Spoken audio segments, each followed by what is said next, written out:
नमस्कार मेरे बहुत प्यारे मित्रों। सबसे पहले आप लोगों को सभी लोगों को मकर संक्रांति की ढेर सारी शुभकामनाएं। आज हम लोग बात करेंगे जो अनुच्छेदों की श्रृंखला हम लोग चर्चा कर रहे थे, जिसमें हम लोग अनुच्छेद 133 तक यानी आर्टिकल 133 तक बात कर लिए थे। आज हम लोग का जो टर्न है अनुच्छेद 134 यानी आर्टिकल 134 के बारे में हम लोग आज चर्चा करेंगे, जिसमें हम लोग ये समझेंगे कि अगर कोई उच्च न्यायालय या सत्र न्यायालय या फिर कोई लोअर कोर्ट अगर किसी व्यक्ति को उसको दोष मुक्त देने के बजाय यानी उसको दोष मुक्त करार देने के बजाय उसको अगर दंडादेश दे देती है, मृत्यु दंड दे देती है, तो इस स्थिति में उस व्यक्ति के पास क्या क्या अधिकार होंगे। क्या वो जा करके उच्च न्यायालय या फिर उच्चतम न्यायालय में अपील कर सकता है कि नहीं कर सकता है, हम लोग इसके बारे में समझेंगे। और इसके साथ ही साथ हम लोग ये भी समझेंगे कि क्या उच्चतम न्यायालय में अपील किया जा सकता है किसी भी मैटर को लेकर के। हम लोग जैसा कि पिछले वीडियो में देखे थे सिविल और फौजदारी और सिविल के बारे में हम लोग समझे थे कि ऐसे केसेस होंगे जिसमें हम लोग क्या कर सकते हैं, अगर उच्च न्यायालय या फिर कोई सत्र न्यायालय अगर कोई डिसीजन देता है, अगर हम उस डिसीजन से संतुष्ट नहीं हैं, हम उस डिसीजन को गलत नहीं कह सकते हैं। इतना ज़रूर कह सकते हैं कि मुझे अभी न्याय सही से नहीं मिला है, तो हम क्या कर सकते हैं, ऊपर जा कर के उससे ऊपर वाले जितने न्यायालय होते हैं वहाँ पर हम लोग अपील कर सकते हैं। लेकिन ऐसा हरगिज़ नहीं कहेंगे कि इसका जो न्याय है ये गलत है, ख़राब है, इन लोगों को न्याय नहीं देने आता है। अगर ऐसा करेंगे तो ये कोर्ट की अवमानना होगी, यानी कि आप कोर्ट की क्या कर रहे हैं, इज्जत नहीं कर रहे हैं, रेस्पेक्ट नहीं कर रहे हैं। इस सेंस में क्या होगा कि वो जितना चाहेगा वो अपने हिसाब से दंड दे सकती है, उसको ये अधिकार होगा। ठीक, आप इन शब्दों को अवश्य समझिएगा, इन बातों को अवश्य समझिएगा। तो आइए आज हम लोग स्टार्ट करते हैं 134 को। क्या ये कह रहा है, दांडिक विषयों में। दांडिक विषयों का मतलब ये होता है कि अगर वो दंड दे दिया गया हो, अगर किसी व्यक्ति को दंड दे दिया गया हो, ऐसे विषय में क्या होगा, ऐसे मामले में क्या होगा, क्या हम उच्चतम न्यायालय में अपील कर सकते हैं? तो बिल्कुल कर सकते हैं। उच्चतम न्यायालय क्या है, ये एक अपीली ही कोर्ट है, यहाँ पर केवल अपील ही किया जा सकता है। यहाँ पर कभी भी वादी और प्रतिवादी यानी जो चोट खाया है और जिसने मारा है, ये दोनों उपस्थित नहीं होते हैं। इन लोगों के क्या होते हैं, वकील होते हैं, यानी कि इन लोगों के क्या होते हैं, लॉयर होते हैं। लॉयर, लायर नहीं, लॉयर। लॉयर क्या होते हैं, यहाँ पे उपस्थित होते हैं वादी और प्रतिवादी के रूप में। अगर जैसे वादी का नाम लिया जाएगा तो वो उनके वकील खड़े हो जाएंगे, और अगर प्रतिवादी का नाम लिया जाएगा तो उनके वकील खड़े हो जाएंगे। इन दोनों लोग क्या करेंगे, बहस करेंगे, बात करेंगे, चर्चा करेंगे। ठीक, तो यहाँ पर उच्चतम न्यायालय में क्या परिस्थिति है, इसके बारे में आप लोग समझ गए। अब आइए हम लोग समझते हैं क्या इसके अंतर्गत क्या प्रावधान है। इसको मैंने दो खंडों में बांट दिया है, खंड 1 खंड 2, यानी दो पार्ट में इसको हमने, दो सेक्शन में इसको डिवाइड कर दिया है, देखने के लिए, आसान करने के लिए कि आपको समझ में आसानी से आ जाए। मैंने मिक्स इसीलिए नहीं किया है। ठीक, तो हम लोग पहले खंड 1 के बारे में समझते हैं, यानी कि सेक्शन 1 के बारे में समझते हैं कि इसमें क्या क्या बातें कही गई हैं, फिर हम लोग सेक्शन 2 के बारे में भी चर्चा कर लेंगे। ठीक, तो पहले हम लोग देखते हैं क्या है।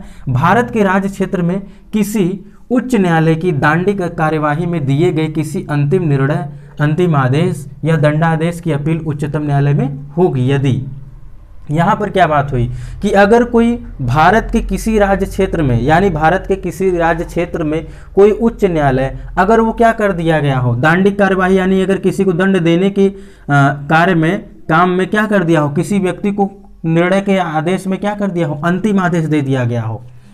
यहाँ का मतलब ये है कि भारत का कोई भी राज्य है जिसका उच्च न्यायालय क्या कर दिया हो, किसी व्यक्ति को निर्णय या फिर अंतिम निर्णय सुना दिया हो, उसके बाद क्या होगा, उसके बाद क्या होगा कि उसकी अपील किस कंडीशन में होगी, उस कंडीशन को मैंने इसमें सेक्शन में इसको भी बांट दिया है कि अगर कोई व्यक्ति पर कोई निर्णय अंतिम दे दिया गया है, अंतिम आदेश दे दिया गया है देश के यानी भारत के किसी उच्च न्यायालय द्वारा, तो वो कौन सी कंडीशन होगी जिसके कारण हम क्या कर सकते हैं, उच्चतम न्यायालय में अपील कर सकते हैं। हम लोग इसके बारे में समझेंगे कि उस उच्च न्यायालय ने अपील में किसी अभियुक्त व्यक्ति की दोष मुक्ति के आदेश को उलट दिया हो और उसको मृत्युदंड दे दिया हो।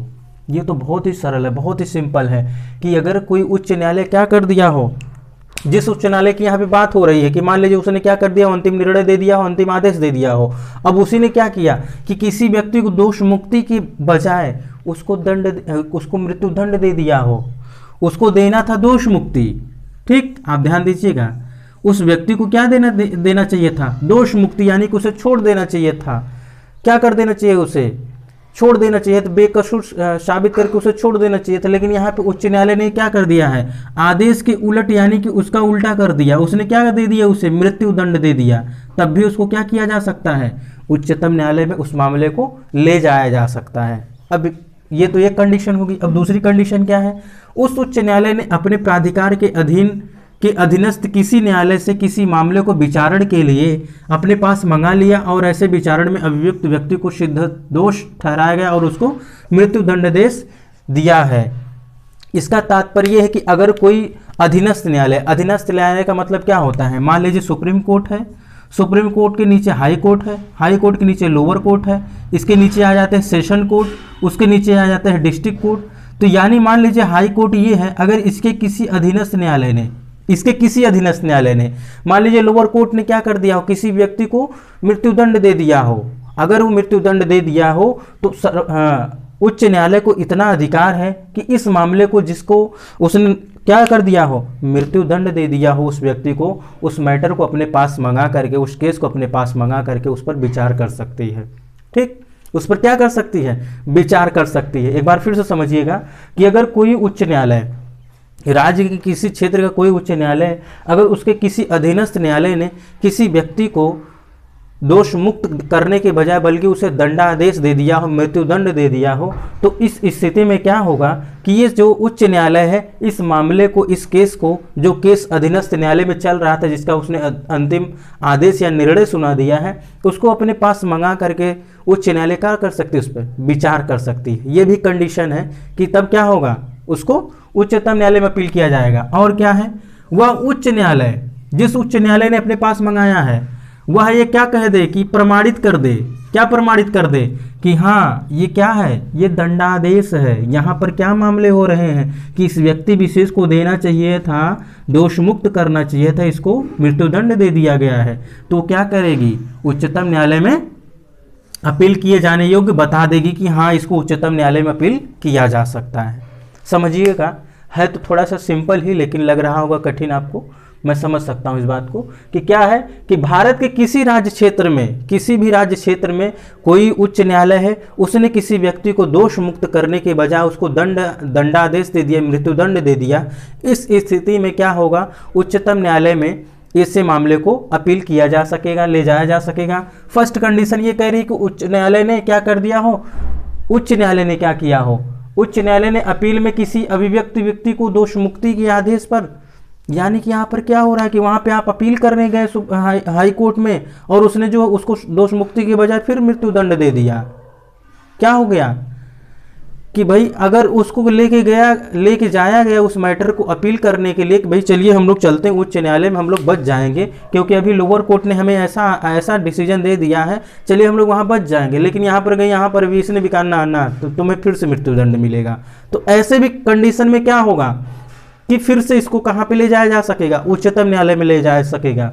फिर उसके बाद क्या है कि अगर कोई मान लीजिए उच्च न्यायालय से जितने इसके नीचे वाले होंगे वो अधीनस्थ न्यायालय कहलाएंगे, किसके, हाई कोर्ट और सुप्रीम कोर्ट के। अगर हाई कोर्ट के अधीनस्थ न्यायालय जो है, इसके सबऑर्डिनेट जो कोर्ट है, अगर इन लोगों ने भी अगर कोई ऐसा मामला रखा है जहां पर दोष मुक्त के बजाय उसे मृत्युदंड दे दिया गया है, तो उसमें हाई कोर्ट क्या कर सकती है, अपने पास बुला करके विचार करेगी, विमर्श करेगी, उसके बाद क्या कह सकेगी, ये बात निर्धारित कर देगी, प्रमाणित कर देगी कि हाँ इस मैटर को उच्चतम न्यायालय में लाया जा सकता है या फिर उसमें अपील किए जा सकते हैं। ठीक, तो ये हो गया, ये मैटर हमारा जो पहला खंड था ये कंप्लीट हुआ। अब हम लोग दूसरे खंड में देखते हैं क्या इसमें बातें कही गई है। ठीक, कि संसद विधि द्वारा से मतलब क्या होगा, लॉ द्वारा यानी कानून के द्वारा उच्चतम न्यायालय को भारत के राज्य क्षेत्र में किसी उच्च न्यायालय की दांडिक कार्यवाही में दिए गए किसी निर्णय, अंतिम आदेश या दंडादेश की अपील ऐसी शर्तों और परिसीमाओं के अधीन रहते हुए जो ऐसी विधि में भी निर्दिष्ट की जाए, ग्रहण करने और सुनने की अतिरिक्त शक्ति दे सकेगी। अब देखिए इसमें मैटर क्या कर दिया, ये संसद ने तो उच्चतम न्यायालय को अधिकार ही दे दिया, उसे शक्ति दे दिया, किसको, उच्चतम न्यायालय मीन्स सुप्रीम कोर्ट को, या फिर इसी को बोलते हैं हिंदी में सर्वोच्च न्यायालय को। सर्वोच्च न्यायालय क्या कर संसद क्या कर सकती है कि संसद विधि द्वारा यानी कोई कानून बना करके ऐसे भी नियम ला सकती है, ऐसे भी कानून ला सकती है जिसमें अगर कोई उच्च न्यायालय क्या किया हो, किसी कार्यवाही में किसी को अगर अंतिम निर्णय दे दिया हो, दंडादेश दे दिया हो, तो उनकी परिसीमाओं यानी कि उनके जो कार्य क्षेत्र की जो सीमा हो गई, मान लीजिए सुप्रीम कोर्ट की ये कार्य क्षेत्र सीमा है और हाई कोर्ट की कार्य क्षेत्र सीमा ये है, तो कानून संसद क्या करेगी, कानून बना करके इसकी कार्य क्षेत्र सीमा को बढ़ा सकती है कि भाई जो भी तुमने निर्णय दिया है, जो भी अंतिम आदेश दिया है, उसमें ये हस्तक्षेप कर सकेगी। कौन? Supreme court. इसका अधिकार किसने दे दिया? संसद ने दे दिया। यानी संसद कौन है? संघ की विधायिका, पार्लियामेंट।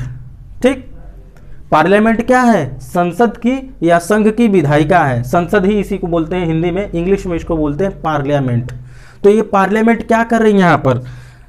सुप्रीम कोर्ट को यानी सर्वोच्च न्यायालय को अतिरिक्त अधिकार दे रही है, अतिरिक्त शक्ति दे रही है कि हो सकता है कहीं इसने कोई भूल चूक कर दिया हो, कोई ऐसा निर्णय दे दिया हो, ठीक, कोई ऐसा निर्णय दे दिया हो जहाँ पे इसने भूल चूक कर दिया हो, तो आप लोग क्या करेंगे, सुप्रीम कोर्ट वाले क्या करेंगे, इस पर विचार करेंगे, विमर्श करेंगे और उस पर हस्तक्षेप भी कर सकते हैं। ठीक, तो ये हो गया हमारा दूसरा खंड।